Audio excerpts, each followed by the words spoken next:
morning, teachers and everyone. My name is Kim Kelly Priyago. I'm currently studying in secondary 3 at Darwin School. Today, I would like to talk about the pros and cons of AIs. Imagine a world where your phone knows you better than your friends. Crazy, right? But that is exactly what is happening right now. This might sound impossible back then, when adults would blame their phone for any grade drops, failure, etc. But in the present, that is totally possible. You see, AIs are definitely our digital assistants, sidekicks, whatever you call it. But despite its goal to help humanity at its finest, they still gotta improve a lot. So, let's talk about the good and bad things about this robot friend of ours. Let's start with the pros. Oh boy, will this be a long list. Since they will make us so fast, AI can help us out a lot. So let's put up some examples from each category of life. First would be what's closest to me and what I can relate much to, the educational system. I know that saying this will totally expose me, but let's be honest, some people really do love learning, like really. But some of us just want AI to do other stuff for us, especially homeworks. Day by day, AI are simply helping us out with, you guessed it, homeworks, with problems, and even with cheating on tests, in which I do all of that, of course, except the cheating bit. This is very deal for all of the students like us. To be honest, ChatGPT is our go-to option. That's cool. Now, let's see how AIs are suddenly helping doctors diagnose diseases. Recently, I've been doom scrolling on the internet as usual, and then I came up upon an international news.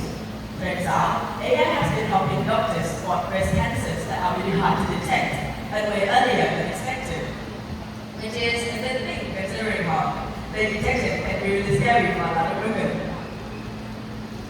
Next would be about creativity, which is really scary in terms of how AIs are informed with all sorts of information. You're too lazy to write down an essay due to midnight today.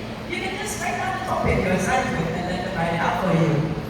The crazy part is, you can also make them write multiple ones, so you can get to pick out which one you like most. Alright, AI can also create art, which is where we'll be getting to the crux. I know people have been arguing about generative AI for years now, after the feature was first introduced. But I don't agree with the artists that this feature is nothing more but to engage people using art and feeding it into the generator. Why don't you just pick up a pencil and start drawing?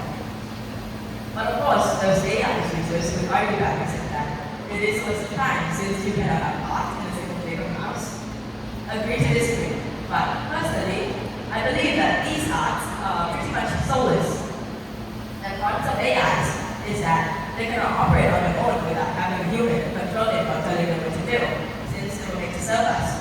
Oh, and morals too. If you were to ask ChatGPT about committing homicide, of course it would stop you from doing so. But they don't have guilt or emotions today. Practically, I saw a case earlier this year that a boy committed suicide because an AI told him to. Because the AI told him so.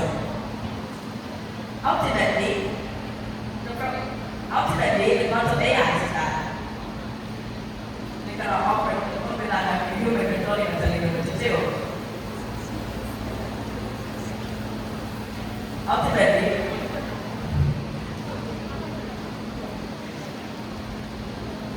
Ultimately, AIs are good assistants, but when it is in the hands of those who wishes nothing but malicious intent, that is when things will get really messy.